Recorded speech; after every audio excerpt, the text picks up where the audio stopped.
กรรมการกวาดเบิงสนับเนาะสนับแข่งล่ะเขาจะเอื้อนอย่างก่อน แน่นสนับ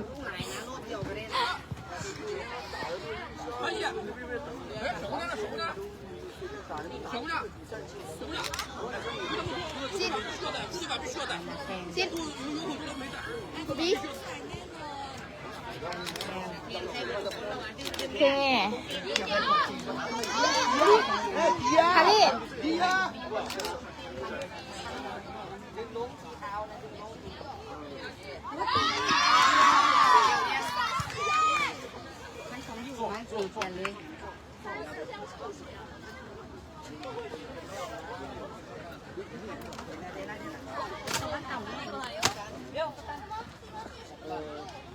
您是这边的吗？你要不去坐那个凳子行不行？不好意思啊。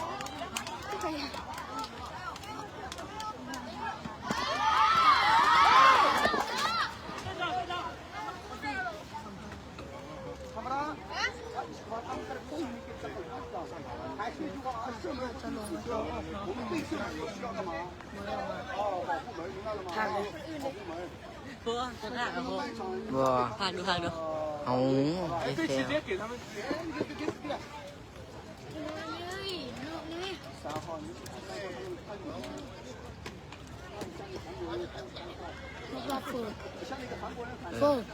ตะกี้ท่าดู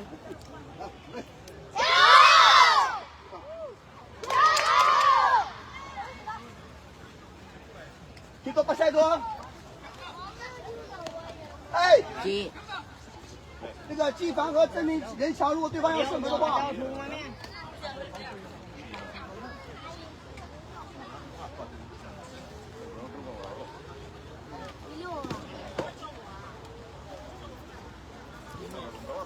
เอาข้าเจ้าทุ่งเนี่ยเปลี่ยนในถ่ายรูปดิโบเป็นยังเดียวยืนกันเลย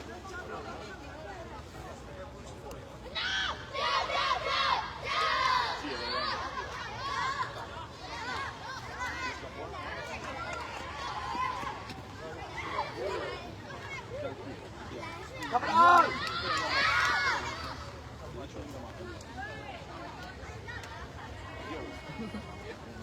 近一点，近一点，郑明，那个推了纪凡，纪凡推了。 อ๋อเบียโทษทีเสยเอาซูมมาเลย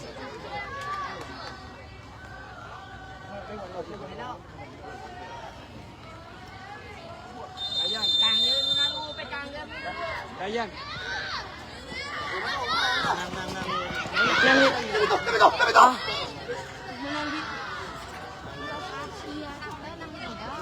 哎哎 ฉะนั้นเขาปั๊บ 哎，一 เขาได้ 个直线。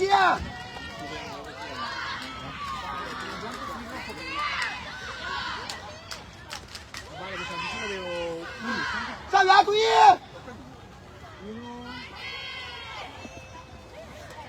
เจ้าซึ่งในนัดทำอิฐเนาะ WIG นะคะเขาพบกับทีมชิงเต่าไหหนิวจากสปจีนทำนะคะเขามาในเสื้อสีส้มนะเจ้าส่วนทีมชิงเต่ามาในเสื้อสีฟ้า 可以，角球，角球。 การแข่งขันใกล้จะเริ่มขึ้นแล้วนะเจ้า 上远，这边压迫的时候背身了，你要注意一下啊，前面那个人啊，守门员身 ฝนต 后， กเนาะเจ้า 把人放你身 ขอ 前，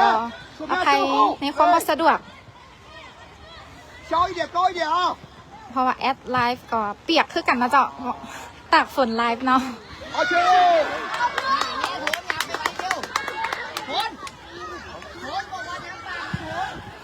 เตะคนเดียวเตะ บนหนึ่งเนื้อเจ้า 哎，能发钱吗？ บ้านอยู่ที่ชิงเต่า คนเปลี่ยนตลอดคน 一边注意，注意，上上上上！ เดียวขาหลายเดียว อยู่ที่เบอร์10ส่งให้คิว5 เดียวมาได้เดียว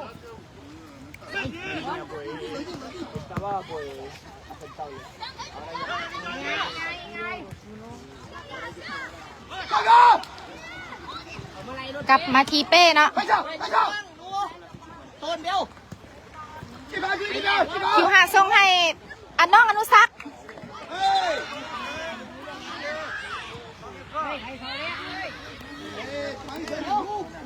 เริ่มเปียกแล้วมึงเริ่มจังโดย 老金老金 ขั้นคมอยู่ใส่ 哎 เป็นบานมุมเต็มมุมของ WG เข้าไปแล้วเนาะ1-0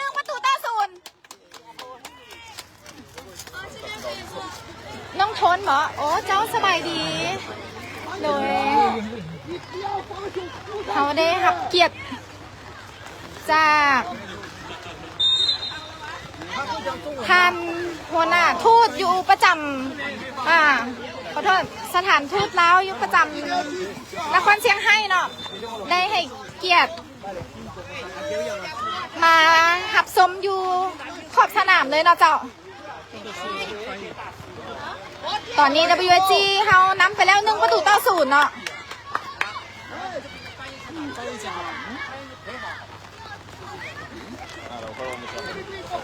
ใส่คันคมกับบุคคลสะดวกปานไหนเนาะบ้านนึงเด้อ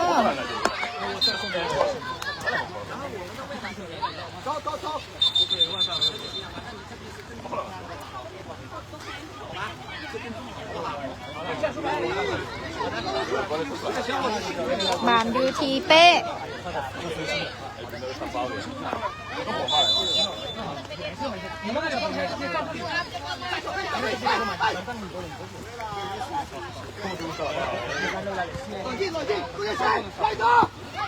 ยังเป็นบานของ WG อยู่ที่แบงค์เนาะแบงค์ส่งให้คิว5จะเป็นประตูอีกบ่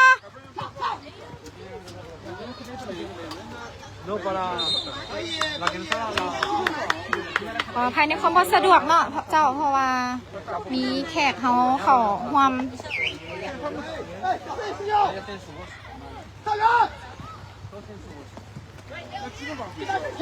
การส่งบานของชิงเต่าพิพาทในหนึ่งเนาะเมื่อกี้นี้อยู่ที่เบอร์10ส่งไปให้เบอร์7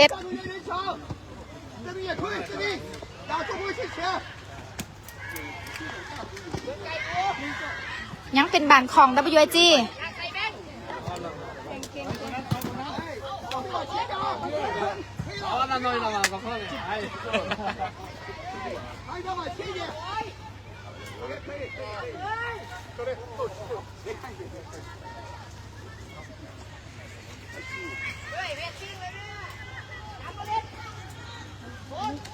还没打出去啊！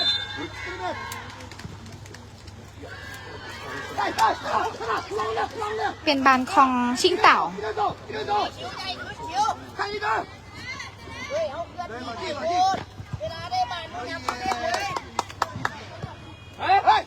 打到长线上了我。ดู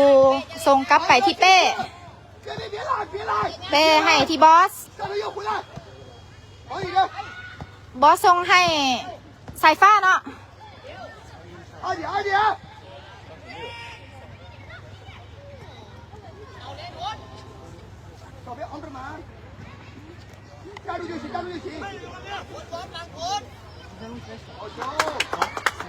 กลับมาที่เป้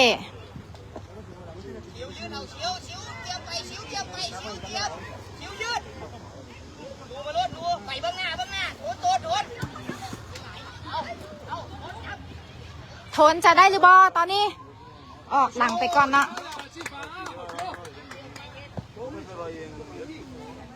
ขอโทษเด้อมันเด้อบอกใครสะดวกวันไหนในการไลฟ์นอนเจ้าเพราะว่าฝนตก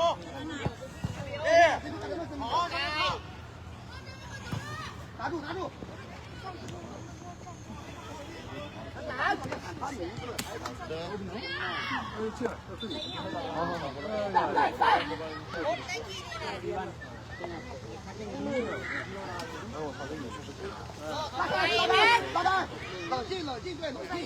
大家拉开，冷静，小妹，大家拉开。 เป้ส่งให้บอสกลับมาทีลูบอทันบานเนาะ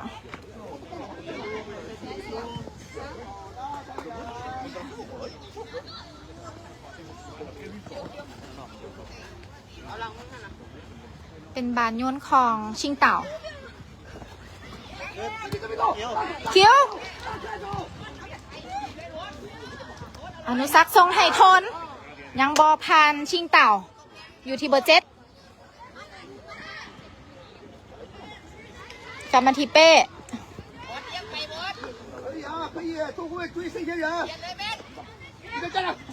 ซอกทิชชู่ให้เอ้ยได้ไหมอยู่ที่น้องอนุสักดิ์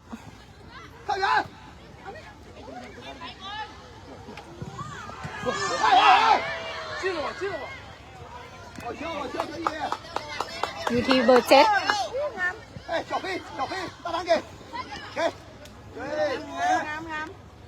ลูทรงให้แบงค์เนาะแบงค์ตอนนี้อยู่ที่สายฟ้ากลับมาที่บอสติดกรรมการในอยนึงเนาะเจ้าอยู่ที่คิว5จะผ่านไปได้บ่อยู่ที่แบงค์กลับไปที่เป้ตอนนี้ทัพนะคะเขายังถือว่าเป็นฝ่ายข้องบ้านได้หลายกว่าเนาะเจ้าน้องๆเขายังต่อบ้านกันได้ดีอยู่อู้เกือบเป็นประตูของน้องอนุสักดิ์มาเจ้า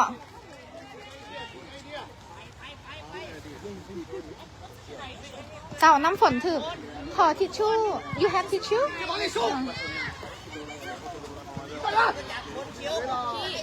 น้ำฝนอาจจะถึกโอ้ thank you ถึกกล้องมาเจ้า有些时候转换无法向前怎么办？控制球权，证明刚才可以补射，刚才都没补射。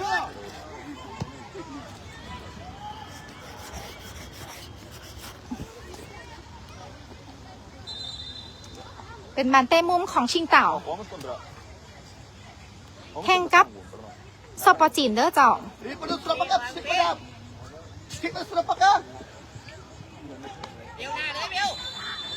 อยู่ที่น้องอนุสักดิ์ทรงให้ทน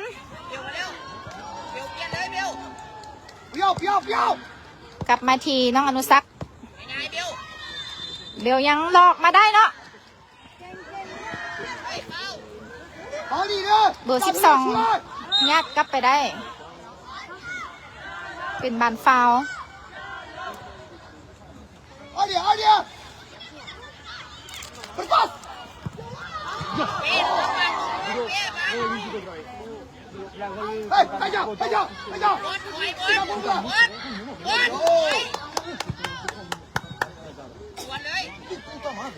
อยู่ที่น้องอนุสักดิ์ทรงให้สายฟ้ายังบอพานเนาะผู้หักษาประตูออกมาสกัดไปได้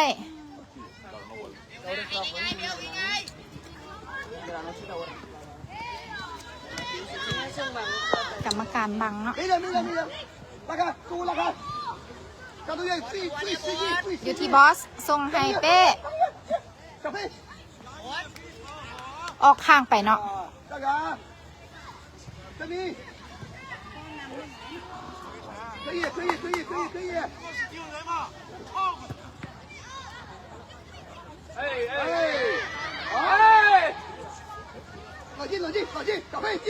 เป็นบานของชิงเต่า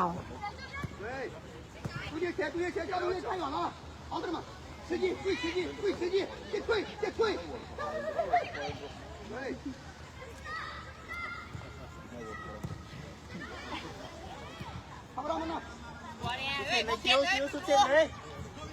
ยู่ที่ลูทรงให้คิว5จะผ่านไปได้บ่เปลี่ยนให้ที่ลูทรงให้แบงค์กลับไปที่บอส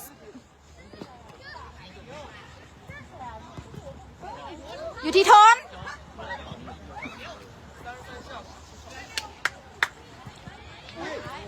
ยังติดชิงเต่าเนาะคิวหาทรงให้โทนโทนจะไปได้บ่ถือชิงเต่าสกัดออกหลังไปเป็นบานเต้มุมของ WG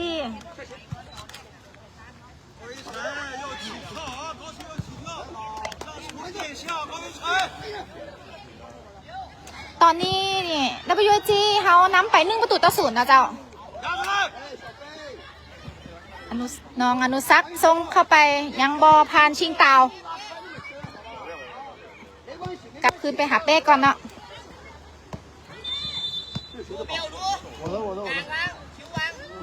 ดูทรงให้น้องอนุสักมาทีคิว5ยังทรงบันค่อยเกินไปเนาะ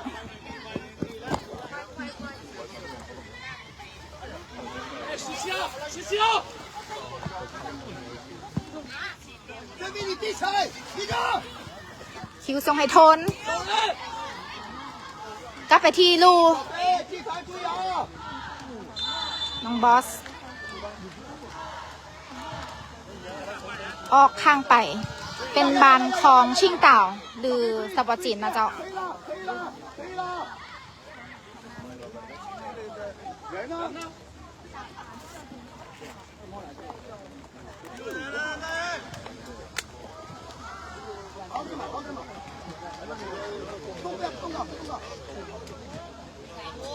อยู่ที่ลูส่งกลับไปที่บอสอยู่ที่คิว5โอ้ยเสียดายนะเจ้า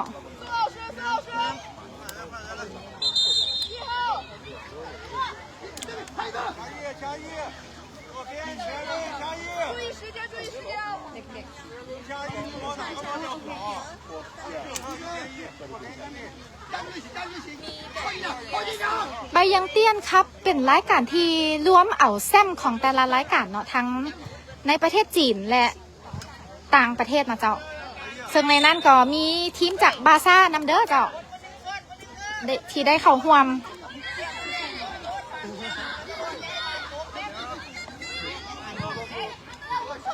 ทีมบาซ่าหลายคนก็เห็นมูเนาะเห็นน้องอนุสักเห็นคนที่ไปเตะอยู่รายการท่าเมื่อกี้นี้ก็มีการทักทายกันเนาะ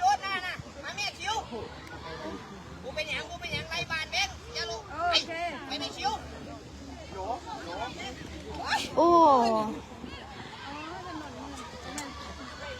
สนามมันจะมืนเนาะเจ้าเพราะว่าฝนตกเนาะก่อนหน้านั้นกับแม่น้ำท่วมเดินเนาะเจ้าเพิ่นเลยขอเวลาในการเคลียร์น้ำออกเป็นบานของชิงเต่า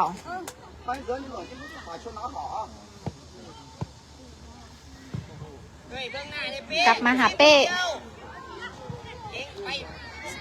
ส่งเงาขึ้นมาให้ยังบอถึงเนาะ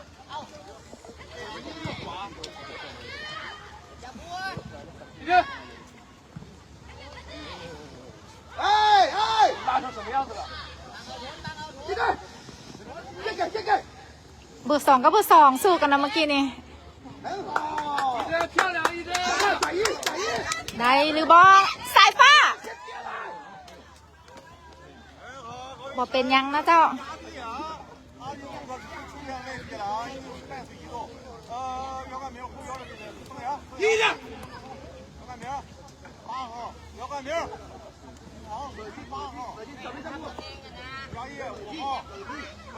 ทีมชิงเต่าเป็นทีมที่แข็งแกร่งอันดับต้นๆของสปอร์จีนเช่นเดียวกันนะเจ้าซึ่งเฮาเองก็ประมาทบ่ได้เนาะเจ้าพอเพิ่นกะคัดเอาแต่ทีมท็อปมาเนาะอ้าวเป็นประตูแล้วเก่งหลายโดยการยิงของลูเนาะ WG นะคะเฮานำไป2-0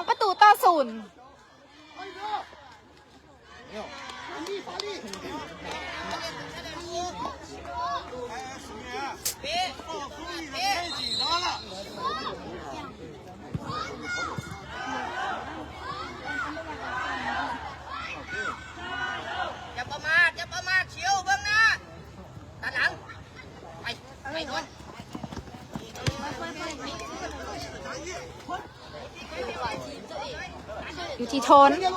ส่งให้คิว5อยู่ที่บอสลากขึ้นมาได้บอสายฟ้ายังบอได้เนาะโทนโอ้เป็นบานฟาวเนาะเริ่มคือขึ้นมาเลยนะเจ้า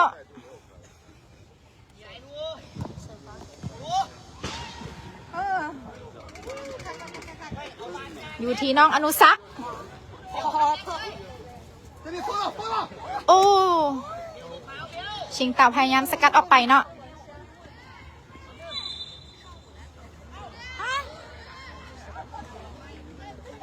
เป็นบานของชิงเต่า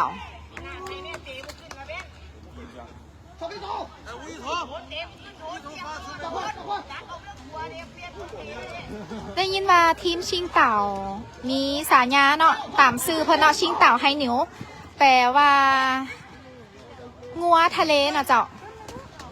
ในโลโก้เพิ่นก็จะเป็นพวกงัวเนาะแข่งขันกับทีมพญานาคน้อยเฮาเนาะเจ้า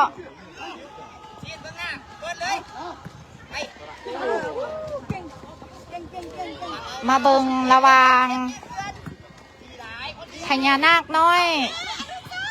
แห่งลุ่มแม่น้ำของแข่งกับงัวทะเลแห่งชิงเต่าเนาะเจ้ามื่นนอนอีกนึงเนาะบุเป็นยัง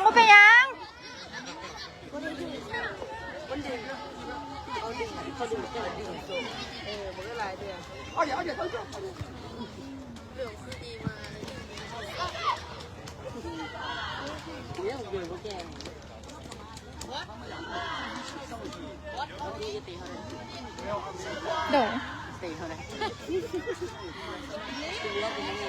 ถ่ายซอยเอ้ยเลย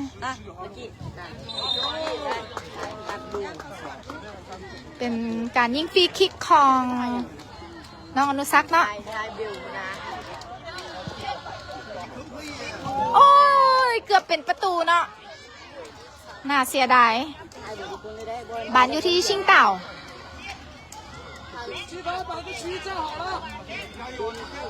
แข่งขันทั้งหมด50 นาทีนะเจ้าตั้งรับ25 นาทีตอนนี้สกอร์อยู่ที่2-0เด้อเจ้าทับนาคาเฮามันน้ำอยู่เนาะเจ้า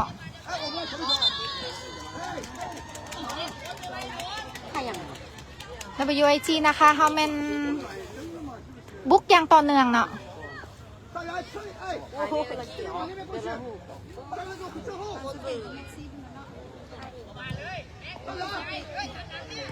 อยู่ที่สายฟ้าส่งให้ลูก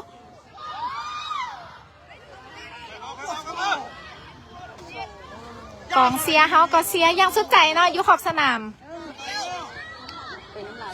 อยู่ที่แบง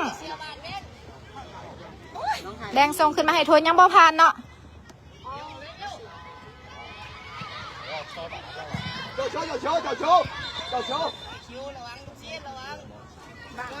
อยู่ที่ลูกับมาให้เป้ส่งให้บอส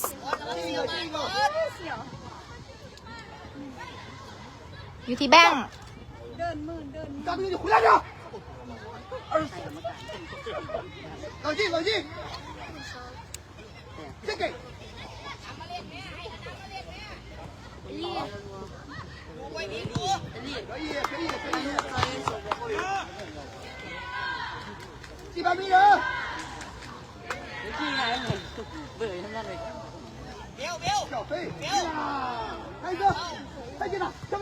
เป็นบานของสปอร์จีนโยนเข้ามา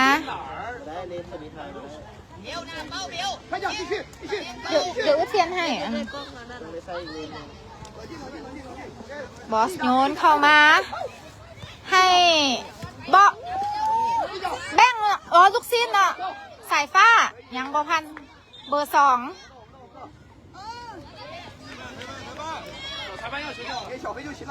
สายฟ้ามีสายยามาลูกซิ้นเนาะหรือสปีดนะเจ้าหมู่เพิ่นเอิ้นลูกซิ้นว่าสั้น小飞再见。走位。 แบ่งทรงให้อนุสักษ์จะจบได้บ่โอ้ชิงเต่าปัดออกไปได้เนาะ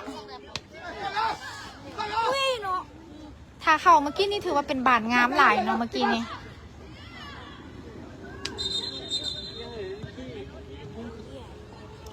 เป็นบานเตะมุมของ WIG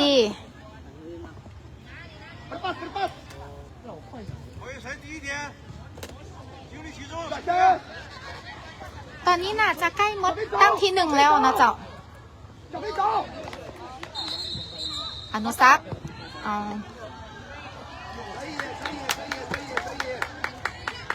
กรรมการเตือนเบอร์12เนาะเมื่อกี้นี่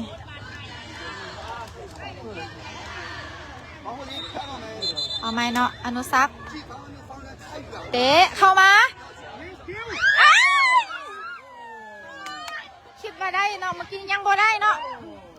เสียดายต่ำค้านไป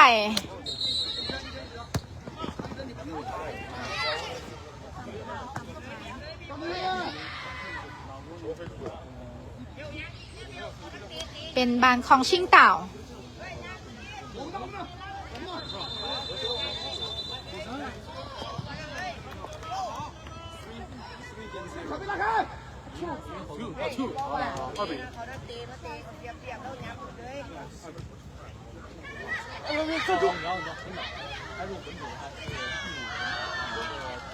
FC เฮาเพิ่นบอกว่าบางคนขับรถไปเบิ้งไปน้ำเนาะระวังเด้อเจ้า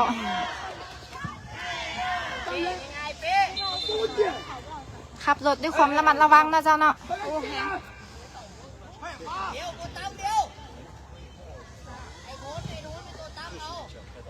อยู่ที่ชิงเต่า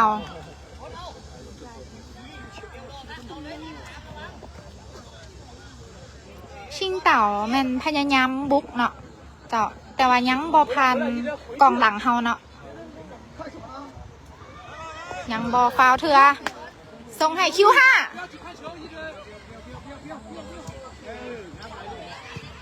กลับมาที่น้องอนุสักษ์หลอกบานได้งามหลายเนาะ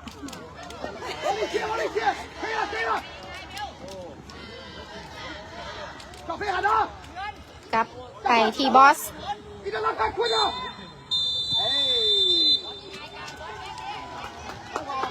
ส่งให้แบงค์ผิดพลาดหน่อยนึงเนาะ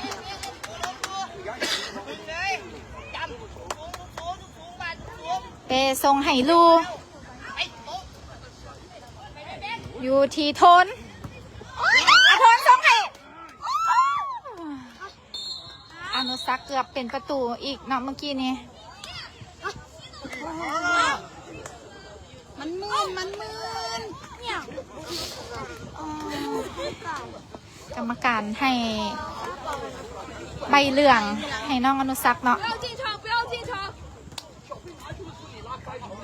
มีการต่ำกันนิดนึงนะเจ้าเพราะว่าเดินมืน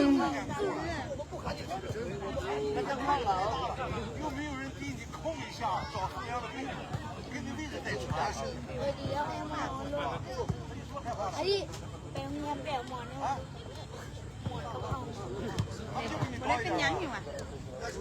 ให้ละกี่ทายนะ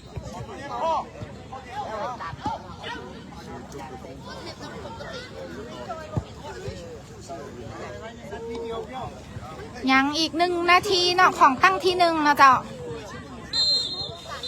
อ๋อหมดเวลา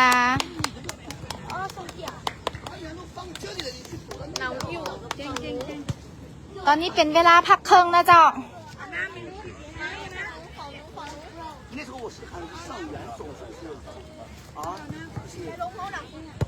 ไปเรียบบันเลย只要感觉这球快呀，你看听我讲啊，只要这个球在对方后卫身前弹地了，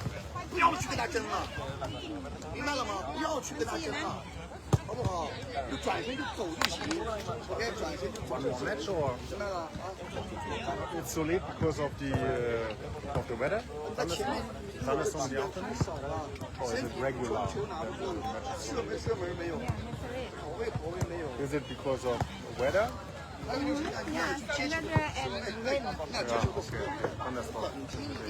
Is one more match? Baby, one more match? 你要什么时候回？ half time. 他们没压力，你回去5点，然后突然他们有压力了，你再回去，那么你再回去给两个就不会有空间吗？有角度吗？有角度吗？是吗？ They play 45, 要 45. 回，要回。 They play 45, 45. 突然就上来下个回了，好不好？啊，突然一下就用。 No, we are here longer.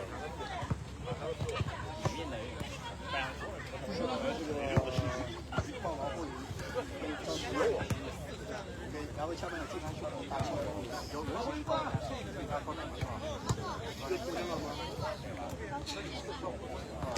他300人吗？下面的你换这个，下面的我们少一点去给他一个球，但是迫不得已。 เจ้าเซิงมือนี้เนาะเฮาได้รับเกียรติจากท่านนางวิดาวรแก้วบุญคงนะเจ้ากงสุลใหญ่แห่งสปป.ลาวที่นครเชียงไฮ้สป.จีนพร้อมด้วยคณะได้มาติดตามรับชม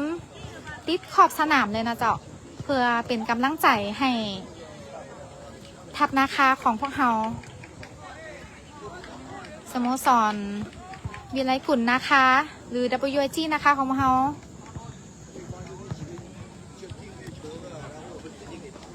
คือว่าได้รับเกียรติอันสูงส่งเลยเนาะเจ้าที่ได้รับต้อน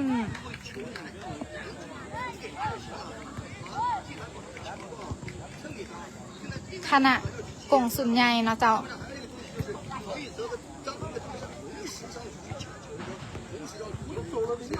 每次转换的时候，身前就是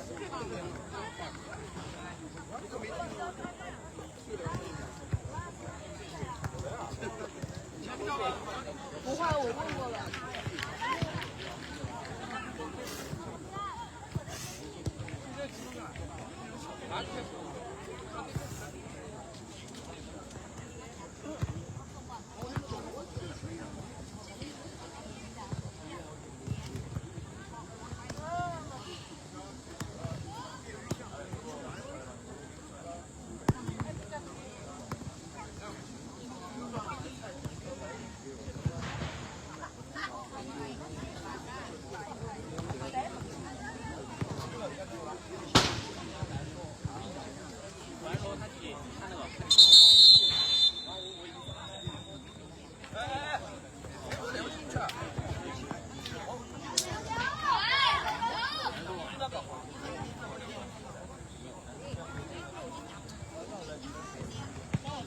เร็ว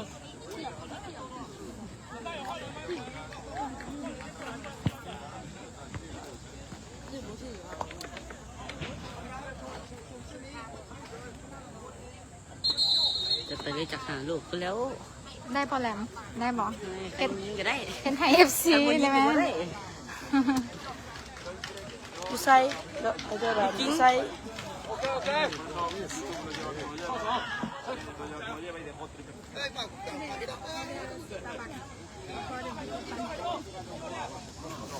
เอานี่ออกได้ปะเนี่ย ถือว่า มันต่ำลงจริง น้องๆเขาสั่งผลงานได้ดีเนาะเจ้า ๆแล้วทำไมเรียกมา ถึกฝนลาเสียงบอได้ยินแล้วจังไหนเนอลักกี้ว่าจังไหน มาก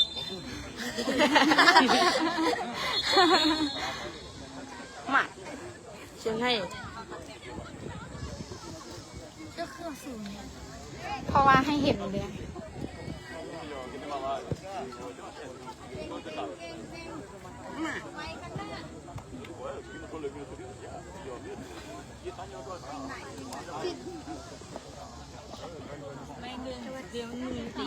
เป้เป้เอาดีไหมนี่เอายิ้มเลยเอาเดี๋ยวเอาเดี๋ยวนะ It's not so hot. เดี๋ยวต้องเสียมันถือบ่ ดาด มือเนาะ เบิ่งอยู่เบิ่งแต่บักโดนยืนยังบ่อยู่แล้วนะ เอามือมันเนี่ย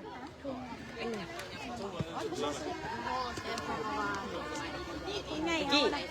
กี้ก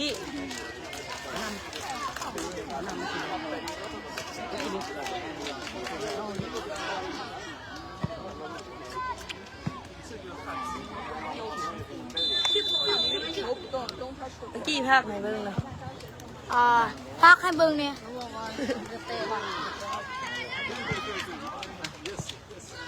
韩哥，你听。 ตะกี้ว่าจังได เขายังบ่ได้เว้าหยัง ตะกี้เขาเขียนตะกี้ว่าจังไดนั่นน่ะ 哎，爸，我给你爸。 อ๋อพอเคยเบิ่งอยู่ซื้อ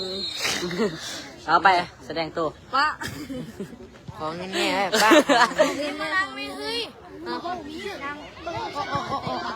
กูแข็ง โอ้ เนี่ย เริ่มตั้งที่2แล้วเนาะเจ้า สมแข็งเนี่ย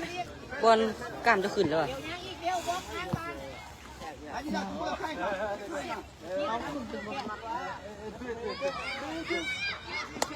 ไปไหนกรรมการ มาลุ้นกันที่นัด โอ้ขอโทษ ตั้งที่2 นัด ในนัดทำอิฐเจ้า นัดอยืดใส่เดี๋ยวไปหา ยังเป็นบานของ WAG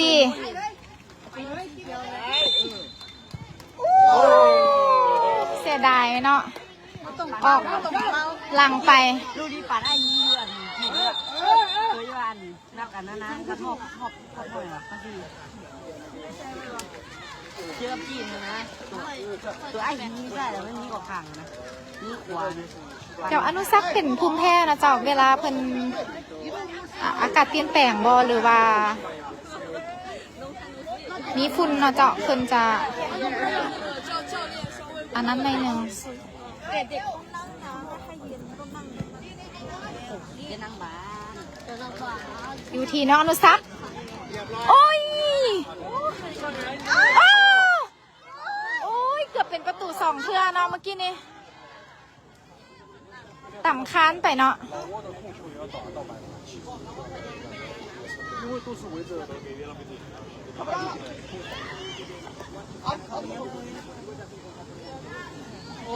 บ้านอยู่ที่บอส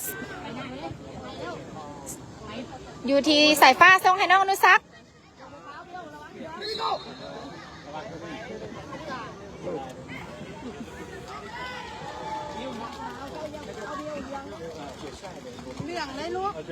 先锋，先锋，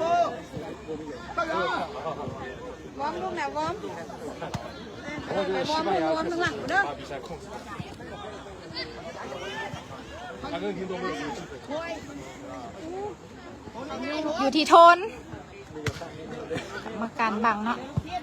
อยู่ที่สายฟ้าส่งให้โทนเข้ามาโทนบิลอนุ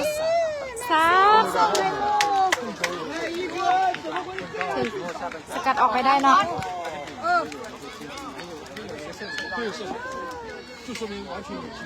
เจ้าตอนนี้สกอร์อยู่ที่2 ประตูต่อ 0นะเจ้า WAG นะคะเขายังนำอยู่เด้อ เดี๋ยวกูตามเดียวเดี๋ยวกูตามมันเนี่ยเส้นพี่นาเส้นเหลืองพี่นาเฮ้ยเห็นว่าเบลคนเดียวขึ้นมาอีกเส้นเหลืองรูด 技能有，冷静。 สวนเลยคิว 哎， ไกลๆดูจังไรดู ดูที่โทน ยังบอพานชิงเต่าเนาะ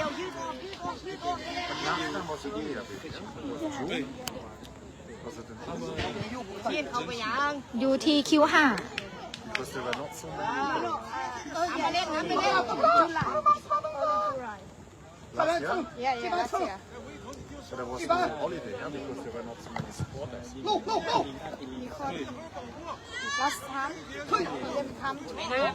เป็นบานยนของ WAG อยู่ที่แบงค์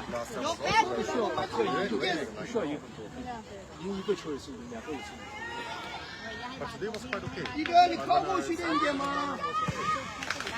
换一个风，对的。 บอสส่งให้สายฟ้า ผ่านได้บอไปได้บอสายฟ้า ยังติดผู้รักษาประตู ส ายฟ้าเฮายังจบสกอร์บ่ได้เถอะเนาะอยู่ที่น้องอนุสักษ์基本别走了，我跟你说。 ถือชิงเต่าส่วนกลับแต่ยังบ่ผ่านเนาะ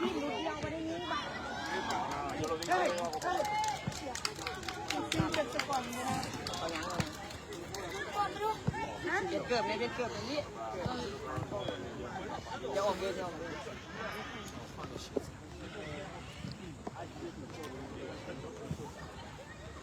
转进，摆脱。角球，角球，角球。 เลยเร็วขึ้นหน้าไม่ต้องตั้ม 这边，这边， อยู่หน้า 到哪拿这个突然进一下，太远 เป็น 了。 บานของสปอจีนเนาะโยนเข้ามา 可以往高发展，没事 บ่。ฟาวเด้ลูกชิ้นบ่ฟาวน้ำแม่น้ำแม่ไอ้ 打完เลย。 เดี๋ยวเร็ว 我们到，我们到，我们到。 เป็นบานเต้มุมของ WIG ตอนนี้ชิงเต่ามีการเปลี่ยนโตนะเจ้า 让他注意2点，注意地板撑。 เอาเบอร์ซาวเข้าไป ที่ตรงนี้เสาเล็กนะเดี๋ยว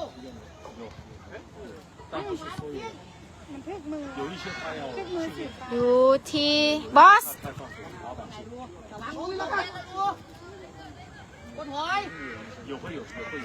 奥特曼。训练场。 ให้เลยโคตรหน้าเนี่ย เบอร์5อ๋อยังบ่ได้เนาะ 上人，上人，上人路了。冷静，冷静。 เดี๋ยวตามเดียวโคตรหน้า 进完冲了。打一下配合。地板这边推后点，打配合。哎， อยู่ที่น้องอนุสักษ์ 人，小飞踩，小飞踩。 โดยเข้าใจอนุสักษ์จบสกอร์ได้บอลย่างเถื่อเนาะ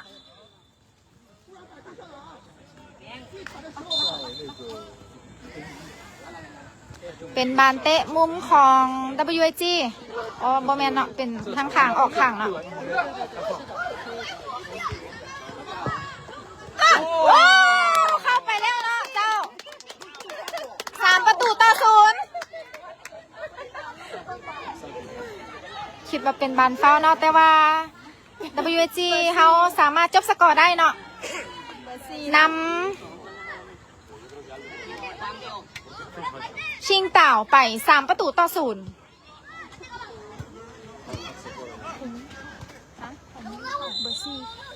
เป็นการยิงของเบอร์ซีเนาะ เดี๋ยวสูงเลยสูงเลย น้องบอส แบงค์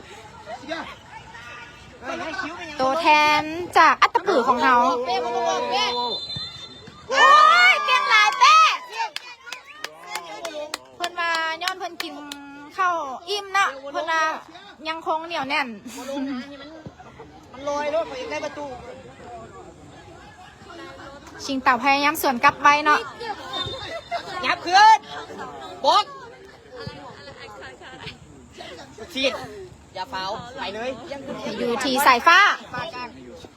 ส่งให้โทนส่งให้แบงค์ ระวังลูก 边边就是 ดูดิเปลี่ยนน้ำชีดขึ้นนะ 交界那个地方。哎哎， งามคนเป็นประตูของ WIG เนาะตอนนี้นำอยู่ที่4-0 โดยการยิงของโทน ฮะล้ำหน้าน่าเสียดายเนาะเป็นบานล้ำหน้าเจ้าตอนนี้เป็นบานตั้งเต้ของชิงเตาเอาไหมเนาะเขาจะต้องนำขึ้นไปอีกเนาะคิว5ส่งให้น้องอนุสักษ์น่าเห็นป่ะ4-0 แท้แล้วเนาะบัดนี้เนาะเจ้า ลอยแล้วพ่อหาไง 打力， วอร์มอัพลูก ต้องได้ลงไปทุกคน 哎，没看我。 นานนะคุณเนาะ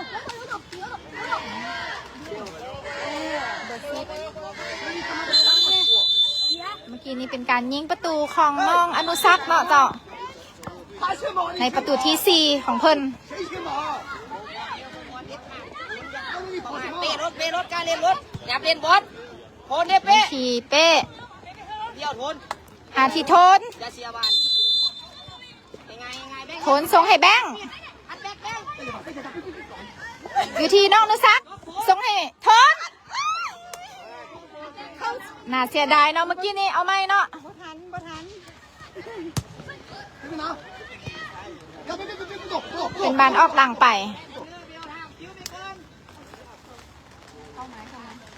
เป็นบานเต้มุมของ WIG 开始。上来。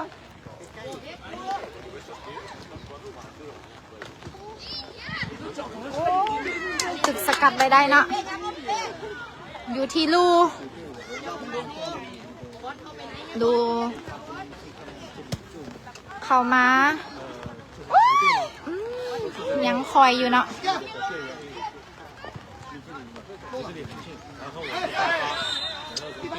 อยู่ทั้งหลังของแอดมินนี่แมนโค้ชจากหลายทีมดังเนาะที่ว่าเขาร่วมรายการนี้แมนได้มาติดตาม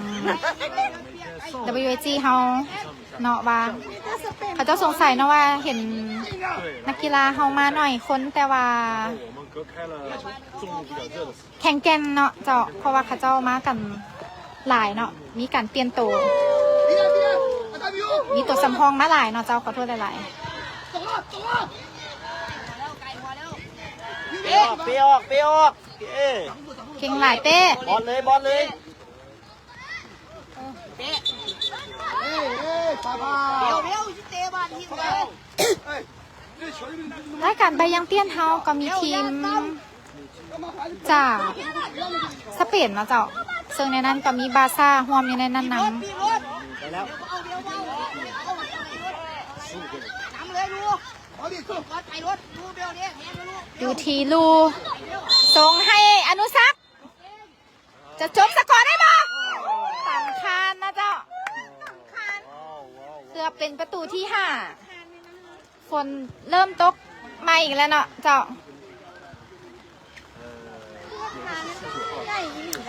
เลย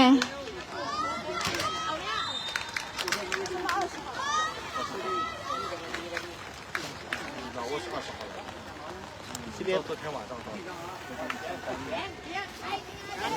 งาม 对的，他们正好参加一个什么比赛结束以后。 ยังได้อยู่เนาะ 足球嘛，就是要比赛对抗才能对。 ใจตัวน้อยสิ 光靠自 เนี่ย 己 ใจ 练 งอน 没用 แค่ว่า 还是要靠比赛来检验。因为他平时练得再好，但是到了比赛实战当中，他平时练的东西表现 อยู่ที่สายฟ้า 他是一个很实战性的。 สายฟ้าส่งเข้าไปออกหลังไปเนาะเจ้า 对他平时球带得再好，比赛当中有人在边上， มีทั้งหมด10 ทีมนะเจ้า 就是实战性非常强的。 ซึ่งได้รวมเอาแซมของแต่ละรายการนะเจ้าถือคัดโดยรายการใบยังเปี้ยน 那这就是对抗嘛。 ให้มาร่วมแข่งขันแซมซนแซมนะเจ้าซึ่งจะเป็นการพบกันหมด ตอนนี้บานยังเขายังได้บานอยู่เนาะเป็นบานของบอสส่งให้โทนอัตตปือส่งให้น้องเนาะเสียดายโทนมีอาการบาดเจ็บเนาะ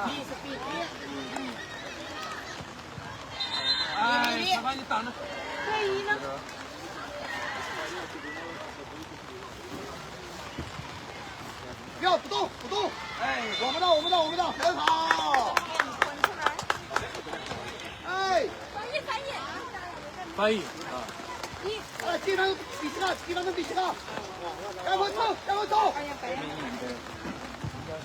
走了，快点走了。实力โอเคปะ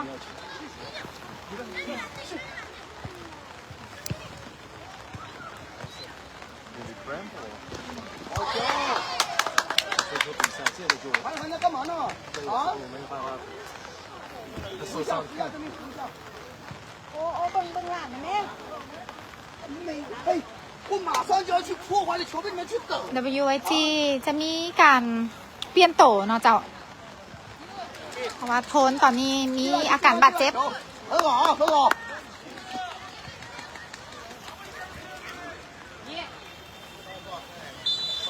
哎，那是真名的保护令保护，把你保护。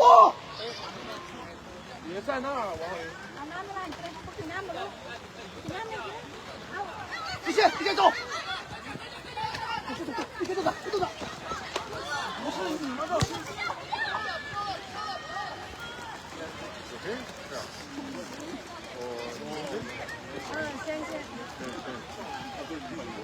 สายฟ้าถามหานี่นาเนาะเจ้าแมันไผ่แมันนี่นารายงานโตเด้อคนขอกำลังใจจากน้องนี่นาเนาะโอเคบอทน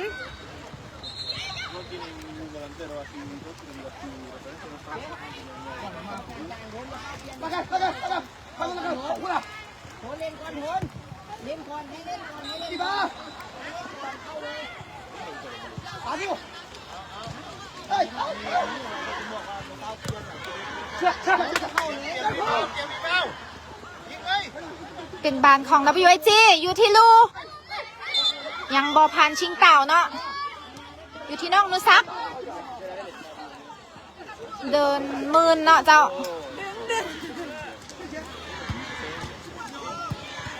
กำกันในนึงมันจะล่มทันทีเนาะมันมืนหลายเนาะเจ้า เฮ้ยฝากนั้นยังให้ยิง อยู่ที่สายฟ้า สายฟ้าบุกเข้าไปเนาะ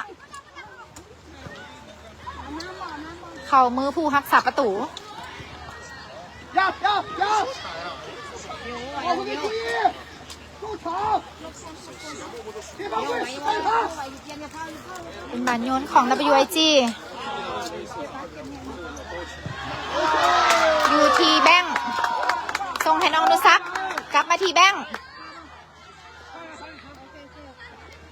อยู่ที่บอสส่งให้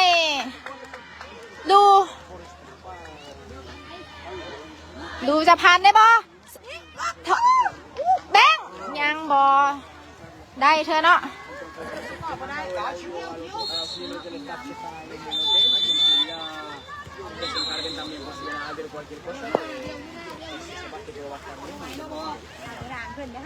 แอดอาจจะเบิ่งบ่ทวงบ่ทันเนาะเจ้าเพราะว่าฝนเริ่มตกแห้งขึ้นแล้วเนาะเจ้าต้องขอโทษขออภัย หลังเข้าพี่โบเป็นยัง เมื่อกี้นี้ ใครชื่อบ้านพี่ เปลี่ยนเอาน้องฟี่เนาะไปแทนโทนเข่ามือเป้ ยาวเป้ยาวมือนกูมีประโยชน์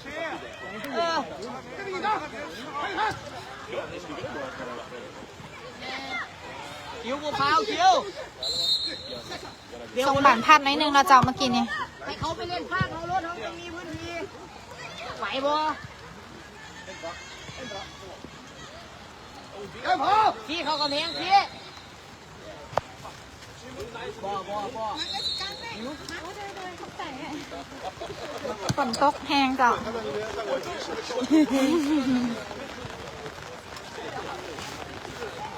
เดี๋ยวผมว่าเขาบุกล้าปล่อยเลยเขาจับตอง เป็นบานของชิงเต่า ได้บ้านแล้วส่วนขึ้นรถลูก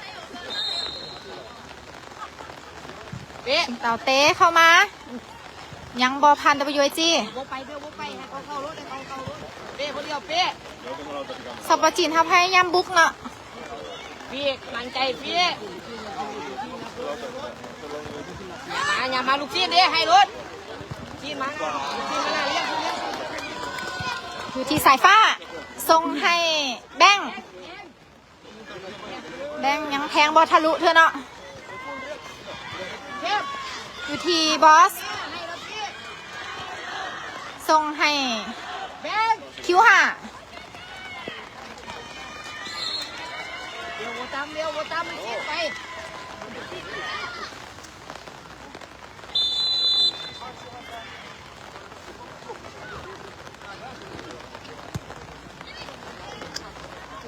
บอลยืดเอาบอล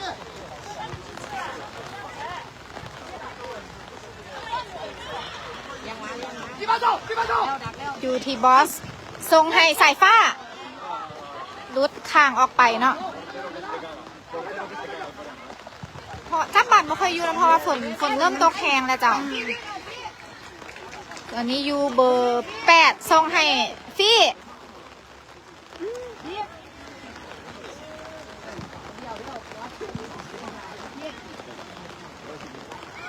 ติดกรรมการนิดนึงนะเจ้าขอโทษขออภัย ให้เดินทางเพื่อน อยู่ที่บอสกลับมาที่เป้ เฮ้ยอยู่ที่เบอร์13ลูทรงให้ยังบอพาน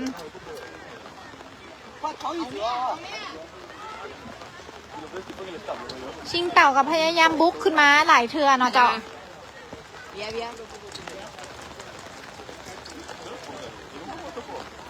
โฟก็ได้โฟ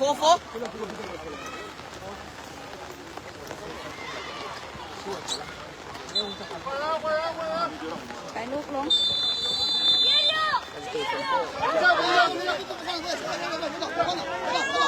อยู่ที่สายฟ้า ขึ้นไปแล้ว สายฟ้าขึ้นไปแล้วอู้ยังบอพันเบอร์2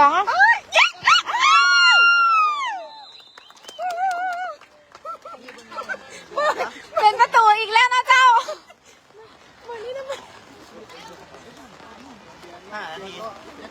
เบื่ออย่างกับบ้างไม่เห็นเบื่อ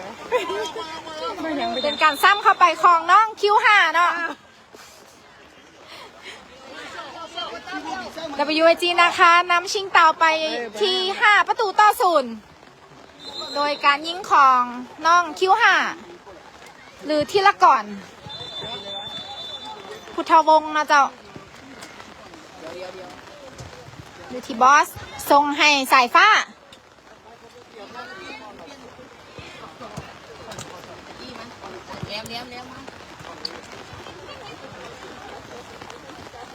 อยู่ที่เบอร์8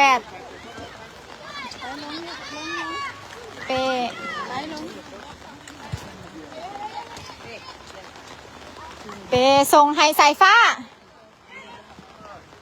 บอทันเนาะ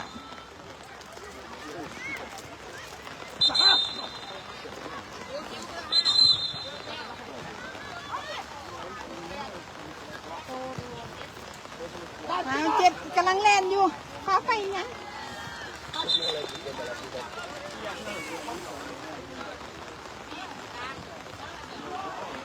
เปลี่ยนเอาลักกี้และโฟกัสเข้ามาเนาะเจ้า เอาไปกินน้ำลูกกินน้ เพื่อให้น้องๆเขาได้พักผ่อนเนาะเมื่ออื่นยังมีอีก2 นัดนะเจ้า เต้ระวังเต้ ตอนนี้เขาต้องเก็บคะแนน ไปพี่ตะกุดกับแหลมพี่ อยู่ที่โคฟี่ทรงให้อนุสักษ์เอาไม่รู้ ำไก่พ่อลูก อยู่ที่ลูทรงให้โคฟี่ แหลมเลือกไปหน้าแหลม หาแลมโ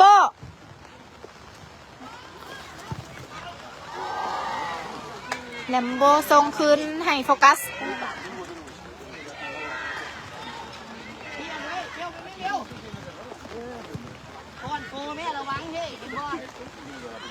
อยู่ที่บอส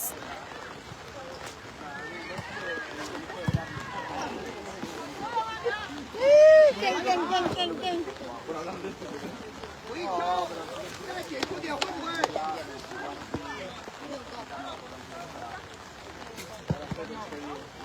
เวลาก่อใกล้จะหมดแล้วเนาะเจ้า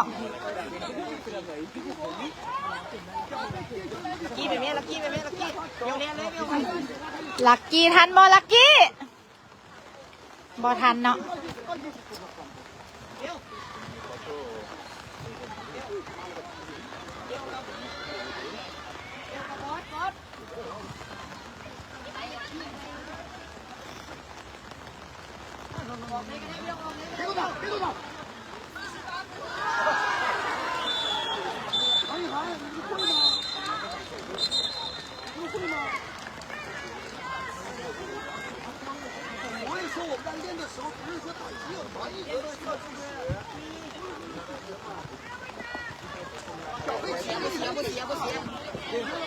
อยู่ที่น้องอนุสัก เป้อย่าเสียเป้ กลับไปที่เป้ส่งโอมื่นเนาะหาแลมโบเนาะออกไปบอทันเถื่อตอนนี้ WIG นำชิงเต่าไปที่5 ประตูต่อ 0เด้อเหลือ1 นาทีสุดท้ายเนาะถือว่าทำนะคะเขาเอาชนะเป็นการเปิดสนามได้ดีนะเจ้า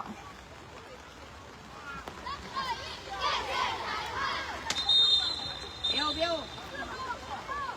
บอลขึ้นเลยก็ได้ขึ้นเลยก็ได้ลูกเบลเล่นไปไว้เบล มื้ออื่นนัดที่2มันจะเริ่มอยู่ประมาณ9:30 นาทีของสปจีนน่าจะเป็นเวลา8:30ของสปปลาวเฮานะเจ้าเป็นจังไหนแอดมินจะแจ้งลงในเพจอีกเทอนึงเด้อ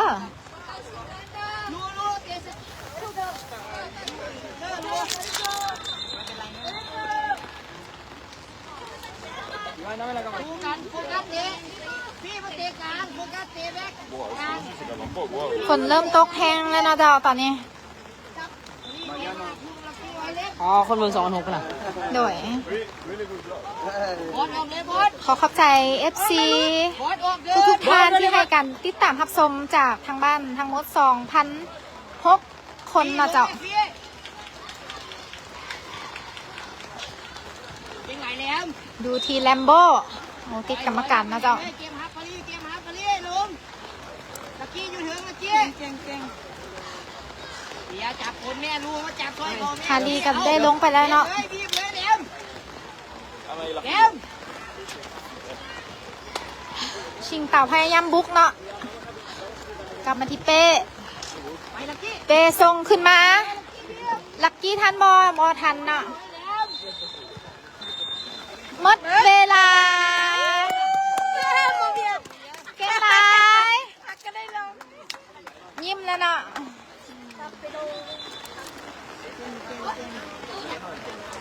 เก่งโอ้เบอร์5เบอร์4เบอร์7เบอร์8เบอร์10เก่งหมดทุกคน เป็นการจบเกมในนาทีหนึ่ง WIG นะคะ เอาชนะทีมชิงเต่าไหหนิวจากสปจีนไปที่5 ประตูต่อ 0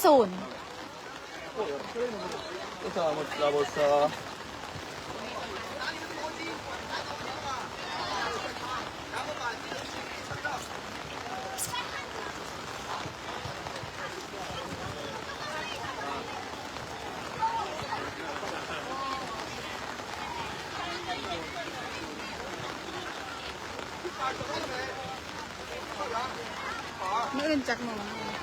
เมื่ออื่น9:30ของจีนจะเป็น8:30ของลาวเฮาเลย น้ำมันนบอันแล้วแม่เลี้ยนแถวนบเป็นไว้ลูกเหยียนจีบ้านนื่นมันเจ้าหูเดี๋ยวเจ้าตัวมอกเจ้าม่วนใจ อยู่พี่เด้อแป๊บนึงเด้อแป๊บบ่เห็นหมดทุกคนเอาไม้เด้อ1 2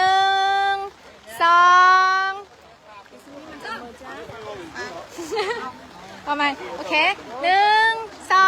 3หัวใจกองเสียงรางวัลค่ะ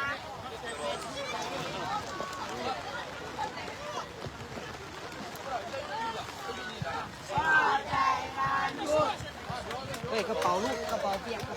คนตรูเยอะไหมคะ โดย